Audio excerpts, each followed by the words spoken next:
Howdy, it is good to see you again. Let us open the book on a new chapter. Let's go. In the harshest of lands, true strength is not measured by the fist, but by the compassion shown to a fallen soul, even if that soul is called an enemy. The Arizona sun of 1885 was a merciless force, baking the earth of Abigail Rosewood's solitary homestead. 2 years had passed since fever claimed her parents, leaving her with their land and an unbreakable will. One afternoon, while checking rabbit snares near a dry riverbed, she saw dark stains on the sand. A trail of blood led into the sagebrush. Her heart pounded, a frantic drum in the silence. Caution, a lesson learned from a life on the frontier, guided her steps. Clutching a hunting knife, she moved forward, her breath held tight in her chest. The silence of the vast landscape suddenly felt heavy with threat and secrets, pulling her deeper into the unknown with every cautious step. A few dozen paces later, she found him. A young Lakota warrior lay face down, his breathing a shallow whisper. A broken arrow shaft protruded from his shoulder, his back a canvas of dried blood. Abigail knew the danger. In the nearby town of Hope's Landing, talk of so-called savages and their raids was constant. But looking at the stranger's exhausted face, she saw not an enemy, but a dying man. Compassion warred with fear, and compassion won. Taking a deep breath, Abigail made a choice that could cost her everything she had. This single act of defiance against the harsh prejudices of her time would set her life on a path she could never have imagined, a path of peril and unexpected love. Gathering a strength she did not know she possessed, she pulled his heavy body toward the relative safety of her barn. The rough fabric of his shirt scraped against the dry ground, the sound unnaturally loud in the oppressive heat. Inside, shadows offered a cool respite from the relentless sun. She eased him onto a pile of clean hay, his head lolling to the side. For a moment, she just stood there, listening to his labored breaths, the reality of her decision crashing down on her. She was hiding a wanted man, a stranger from a world that her own people feared and hated. The risk was immense, a gamble with her own life as the stake. Yet, looking at him, she felt no regret, only a strange sense of purpose. As dusk painted the sky in shades of orange and purple, she lit a kerosene lamp. The flickering light cast long, dancing shadows on the wooden walls of the barn. She worked with a focused intensity, her knowledge of herbs passed down from her mother now his only hope. She prepared a poultice of yarrow and crushed juniper berries, their sharp, clean scent filling the air. This was the first step on a long, uncertain road. Tending to his wound was not just an act of healing, it was an act of rebellion. She was choosing empathy in a world that demanded hatred, a silent promise to the unconscious man that as long as he was under her roof, he would be safe from the coming storm. In the dim light, Abigail set to work on the grievous injury. She carefully cut away the buckskin shirt around the wound, revealing the severity of the damage. With a steady hand, she cleaned the area using a decoction of medicinal herbs, her touch gentle but firm. The most difficult part was removing the arrowhead. Taking a firm grip on the broken shaft, she pulled.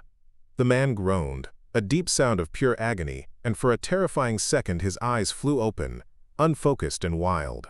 Then, he sank back into the depths of unconsciousness, leaving Abigail trembling but resolute. The shard of stone came free, and she quickly applied the soothing poultice, a silent prayer on her lips. The next few days blurred into a constant vigil. The warrior's fever was a relentless tide, rising and falling, threatening to pull him under. Abigail barely slept, forcing broth between his cracked lips and wiping his brow with a cool, damp cloth. She spoke to him in low, soothing tones, telling him stories of her childhood, of the constellations in the night sky, anything to anchor him to the world of the living. His life hung by a fragile thread, and she was the only one holding it. In those quiet, desperate hours, he was not a stranger or an enemy. He was simply a life she refused to let go of, a responsibility she had chosen to bear alone in the vast, unforgiving wilderness. He finally woke to the soft light of dawn filtering through the cracks in the barn wall.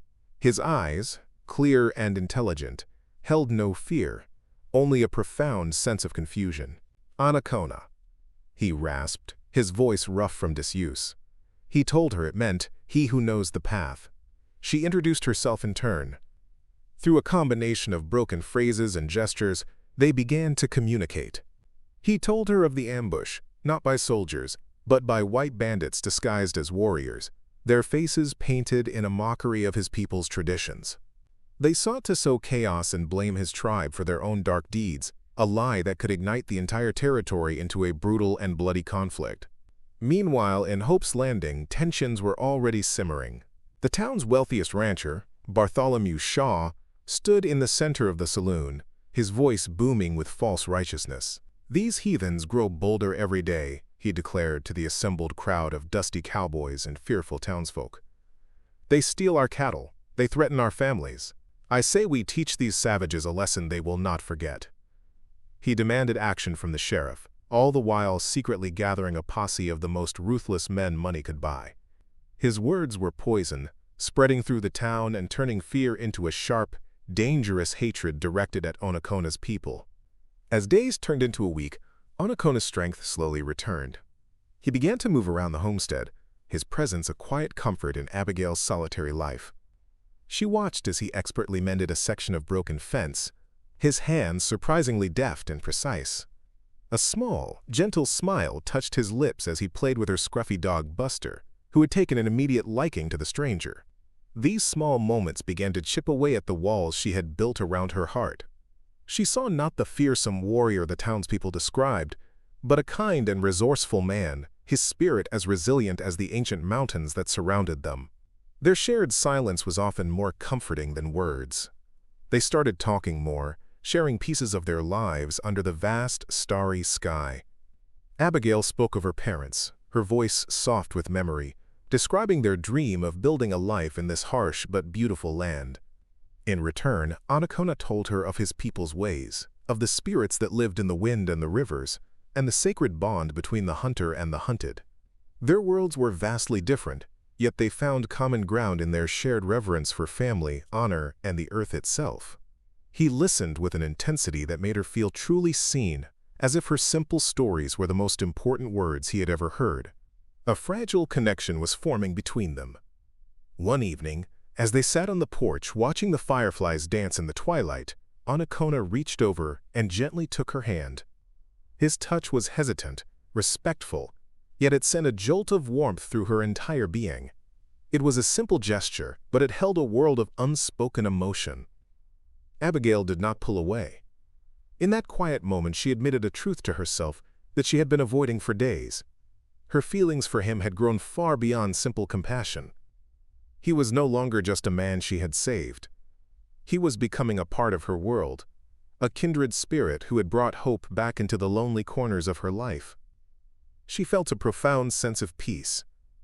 But their tranquility was a fragile bubble, easily burst. The shadow of Bartholomew Shaw loomed over the entire valley, his influence spreading like a disease. Both Abigail and Onacona knew that their quiet existence was borrowed time. Every rider on the horizon was a potential threat, every unfamiliar sound a cause for alarm. The hatred Shaw was stirring in Hope's Landing was a wildfire waiting for a spark, and they were hiding in a dry field. The growing affection between them was a dangerous secret, a beautiful flower blooming on the edge of a cliff. They had to be careful, for one wrong move could lead to the destruction of everything they were beginning to build together. The unexpected arrival of a rider shattered the morning calm. It was Sheriff Brody, a weary man with kind but troubled eyes, and behind him rode one of Shaw's most loyal men, his face a mask of smug suspicion. "Abigail." The sheriff began, his voice heavy with reluctance. "I received a report, a claim that you are harboring a fugitive." The words hung in the air, cold and sharp. Abigail's blood ran cold, but she managed to give Onacona a subtle, urgent signal to hide. He slipped silently into the root cellar beneath the floorboards, just as the sheriff dismounted, his boots crunching on the dry earth with an ominous finality that echoed the frantic beating of her heart. Abigail forced a calm she did not feel, inviting the sheriff inside. "A fugitive, Sheriff? I am all alone out here, as you know." Her voice was steady, betraying none of the terror that gripped her. Sheriff Brody and Shaw's man conducted a thorough search of the small cabin in the barn, their eyes probing every shadow. Anacona remained perfectly still in the darkness below, listening to the heavy footsteps overhead, each one a hammer blow against his hope. After finding nothing, the sheriff tipped his hat, his expression a mixture of apology and relief. "My apologies for the intrusion, Abigail." As they rode away, the cold stare of Shaw's man lingered, a silent promise that this was not over. The incident was a stark warning. Someone in town was watching her, someone who had reported her to the sheriff. The friendly face of Elias, the owner of the general store, flashed in her mind. She had confided in him just days before, asking about the rising tensions, never suspecting his loyalty could be bought. The betrayal stung, leaving a bitter taste of fear and isolation. That evening, after the danger had passed, Anacona emerged from the cellar. The carefree ease that had begun to grow between them was gone, replaced by a grim determination. The time for hiding was over. The fight had come to them, and they had no choice but to push back against the darkness. Anacona's eyes burned with a fierce light as he looked at Abigail. "I cannot stay here, hidden like a coward, while you are in danger because of me," he said, his voice low and steady. "This lie that Shaw is spreading must be stopped. We must prove he is the true criminal." They both knew he was right. They could not spend their lives looking over their shoulders. They needed help, an ally who was not afraid of Shaw's power and influence. And then, a name came to Abigail's mind, a flicker of hope in the encroaching darkness: Corbin, the old reclusive prospector who lived in the mountains. A man her father had always trusted, a man who answered to no one. The next morning, Abigail rode out towards the mountains, the rising sun at her back. The air grew cooler as she climbed, the scent of pine replacing the dusty smell of the plains. She found Corbin outside his small, sturdy cabin, panning for gold in a mountain stream. He was a man carved from the rock and timber of the wilderness, with a face like a road map of a hard life and eyes that missed nothing. He listened without interruption as she told him the entire story, from finding Anacona by the river to the sheriff's unsettling visit. When she finished, a fire of long-dormant justice flickered in his gaze. He had no love for men like Shaw. "Bartholomew Shaw," Corbin grumbled, spitting on the ground. "He is a greedy spider, spinning his web over this whole territory. Thinks he owns the land and everyone on it." He looked at Abigail, his expression softening slightly. "Your father was a good man. He would have done the same thing." He tossed his panning dish aside and stood up, his decision made. "All right, girl, I will help you. I have a few old friends in dusty places who owe me a favor. We will find out what Shaw is really up to." Relief washed over Abigail so powerfully that her knees felt weak. For the first time since this ordeal began, she was not alone in her fight for what was right. Returning to the homestead, she felt a renewed sense of hope. She shared the good news with Anacona, and for the first time in days, she saw the tension in his shoulders relax. That evening, as they sat together planning their next move, the mood between them shifted. The danger and the shared purpose had forged a bond between them that was stronger than words. Anacona reached out, his fingers gently tracing her jawline before he leaned in and kissed her. It was a kiss that was both tender and desperate, a silent acknowledgement of the feelings that had grown between them and a solemn vow to face whatever came next, together. A promise made in the face of an uncertain future. With Corbin's help, their plan began to take shape. They were no longer just reacting. They were taking the fight to Shaw. Anacona, with his unparalleled tracking skills, would follow Shaw's men, seeking tangible proof of their staged attacks. He would be a ghost in the wilderness, watching and waiting for them to make a mistake. Corbin, meanwhile, would use his network of contacts to investigate the mystery of the disappearing cattle, to follow the money and see where it led. It was a dangerous gamble. They were pitting themselves against the most powerful man in the region, a man who would stop at nothing to protect his empire of lies and deceit. It did not take long for Corbin to uncover the first piece of the puzzle.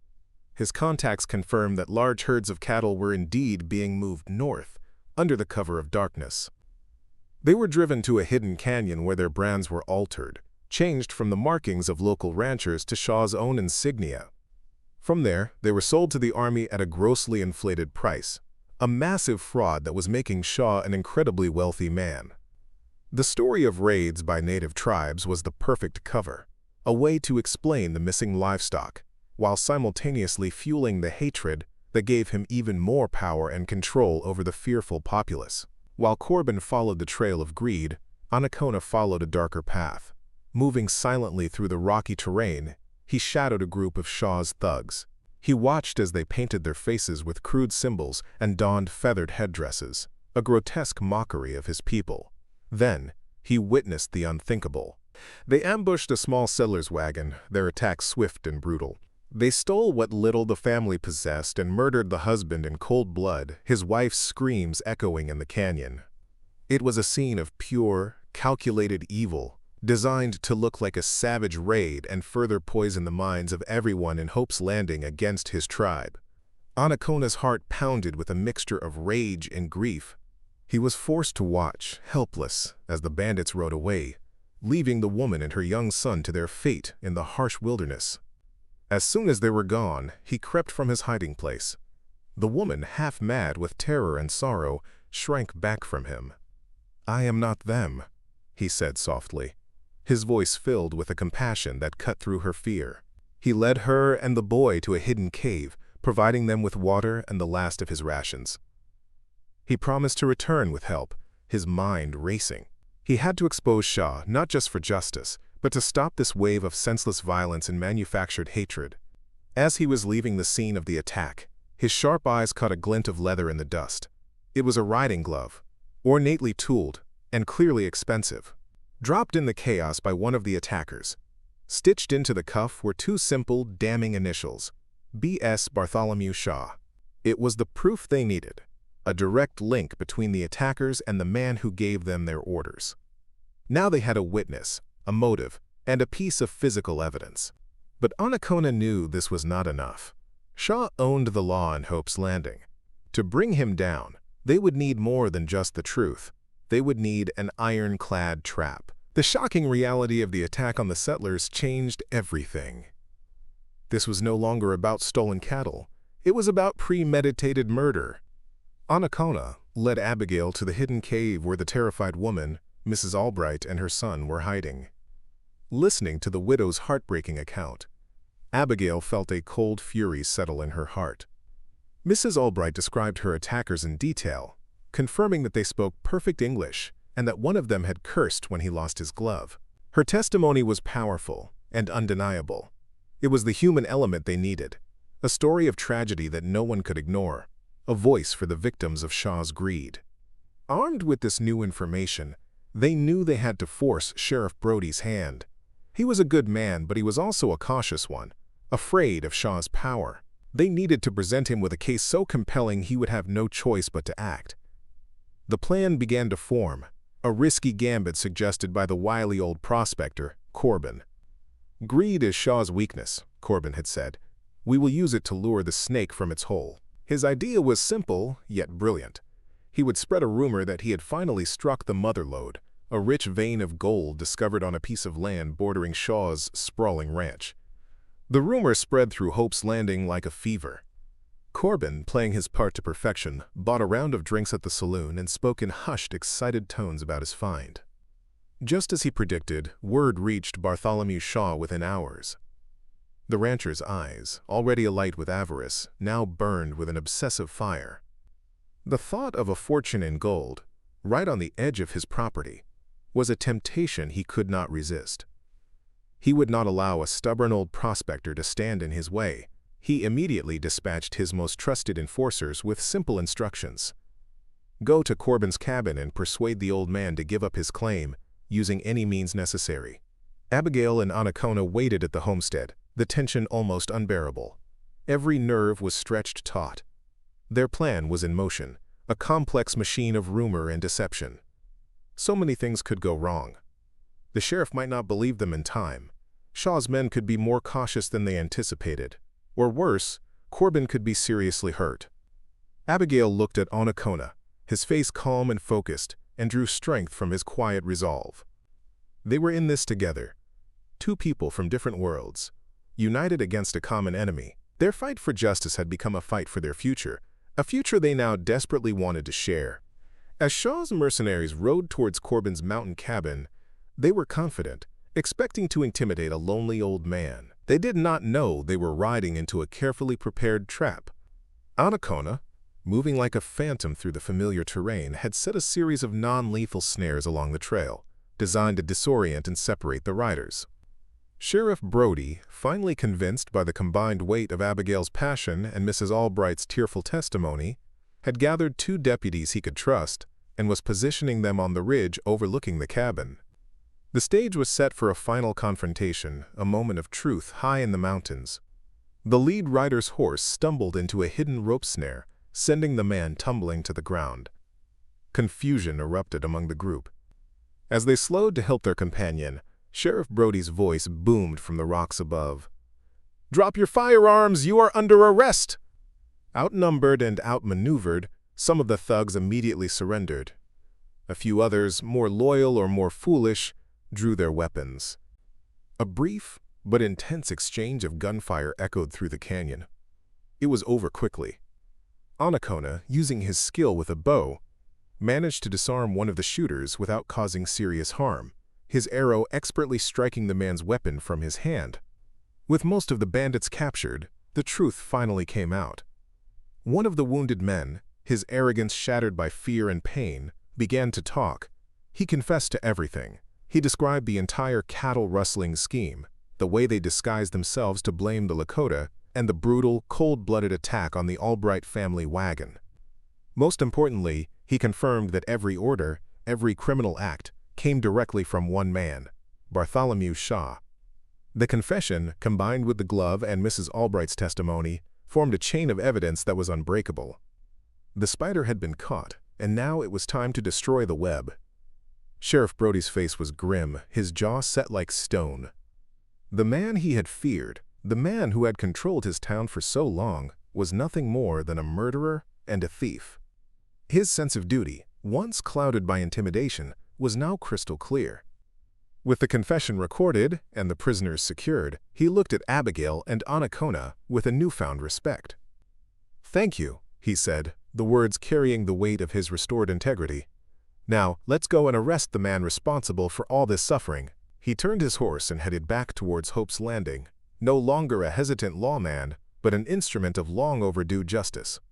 The arrest of Bartholomew Shaw sent shockwaves through Hope's Landing. Sheriff Brody and his deputies marched directly into the rancher's opulent mansion, the signed confession in hand. Shaw was stunned, his face contorting with disbelief and rage. He could not comprehend that his carefully constructed empire was crumbling around him. As the sheriff placed him in manacles, Shaw's furious gaze landed on Abigail, who had insisted on being there to witness this moment. "You will pay for this, girl," he hissed, his voice dripping with venom. "You and your savage pet. This is not over." His threats were empty now, the pathetic last snarls of a cornered predator. News of Shaw's crimes and his arrest spread through the town like wildfire. The reaction was a mixture of stunned disbelief, deep-seated shame, and a slow-burning anger. People who had eagerly listened to Shaw's hateful rhetoric, who had been ready to ride out and exact vengeance on innocent people, were now forced to confront the ugly truth of their own prejudice. They had been manipulated, their fears expertly exploited by a greedy man for his own profit. The atmosphere in the town changed overnight. The loud calls for violence were replaced by quiet, shame-faced conversations and averted gazes. The town had been given a harsh but necessary lesson in the dangers of blind hatred. The trial was swift. With the damning testimony of his own men, the powerful story of Mrs. Albright, and the undeniable evidence of the glove, Bartholomew Shaw and his gang were quickly found guilty of murder, robbery, and fraud. The judge, a stern man with no patience for corruption, sentenced them all to long prison terms, ensuring they would never again threaten the peace of the territory. As Shaw was led away in chains, his arrogant demeanor was finally gone, replaced by the hollow look of a man who had lost everything. Justice, it turned out, had a long memory, and it had finally come to Hope's Landing. The reign of the Cattle King was officially over. With Shaw gone, a sense of cautious optimism began to settle over the valley. The cloud of fear and suspicion that had hung over the community for so long had finally lifted. Abigail and Onakona could walk through town without the constant threat of discovery looming over them. They were still an unusual sight, a pairing that drew curious stares, but the open hostility was gone, replaced by a grudging respect. They had not only saved themselves, they had saved the town from itself, exposing the darkness that had been allowed to fester in its heart. They had faced the monster and won, earning a peace they had fought so hard for. As spring breathed new life into the land, peace returned to the valley. The relationship between the settlers of Hope's Landing and the Lakota people began to heal, slowly and carefully. The truth about Shaw's deception had opened a path for understanding, replacing old fears with a newfound respect. One day, a rider from Onakona's tribe arrived with a message. His people had heard the story of his ordeal and of the woman who had saved him. They understood his choice, acknowledging that his path was now intertwined with hers. They did not cast him out. They blessed his journey, releasing him to follow his heart without severing his ties to his past. A few days later, Onakona led Abigail to the top of a small hill overlooking her farm. The wildflowers were in full bloom, a carpet of vibrant color stretching to the horizon. The world felt clean and new, filled with promise. He did not offer her a ring of gold or silver. Instead, he presented her with a necklace he had made himself. It was a simple, beautiful thing, crafted from smooth river stones and a single, perfect eagle feather, a symbol of wisdom, strength, and courage in his culture.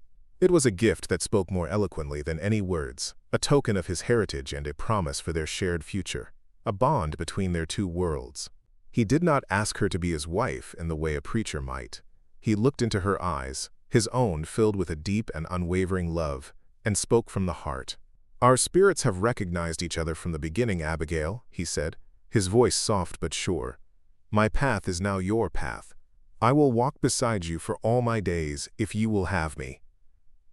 Tears of joy welled in Abigail's eyes as she reached out and touched his face. There were no doubts, no hesitations. Her answer was in the embrace she gave him, a hug that contained all the fear they had overcome and all the hope they now shared. Her home was no longer a place, but a person.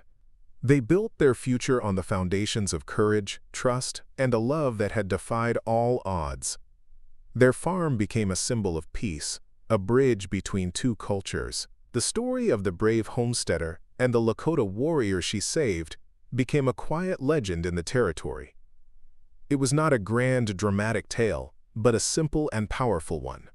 A story about how two people found each other in a world determined to keep them apart, proving that even in the harshest of lands, love could not only survive, but flourish, creating a legacy that would echo through the generations, a testament to a bond forged in the dust and fire of the untamed West. The adventure is over for today. Thank you for watching. Goodbye for now.